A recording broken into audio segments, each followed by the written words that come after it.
Why this course? Why would you sign up specifically to this course? There's many other ways how you can learn how to play the piano. You can learn it through other courses here on Udemy. You could learn it through private music teachers. You could even learn it through YouTube. The reason why you should sign up for this course is because it is huge. It has more than 20 hours of content. It has up to 200 lectures. It has all the information you need to know about the piano, how to learn the piano, and how to play the piano at a professional level.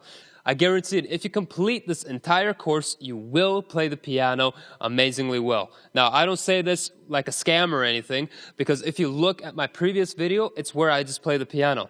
Everything you will learn in this course, I apply that to myself, and that was the result. So if you play the piano, if you never played the piano, if you're just starting to play the piano, or you only play for a few years, even if you've been playing it for 10 years, this course will benefit you because it is broken down into separate sections. It has a basic section, the intermediate section, advanced section. It doesn't matter what level you are, you can still learn a lot of information from it. If you're basic, if you complete everything in this course, you will play amazingly well. If you're an advanced player, you could take out some things in all those sections and apply it to your piano playing, and you will play better. There's a lot of information, a lot of content in this course. I wish I knew this information when I was playing the piano so I could apply it sooner and learn more quicker. So sign up for this course, try it out. I guarantee you will see amazing results in playing the piano, and I'll see you on the other side. Thank you for watching.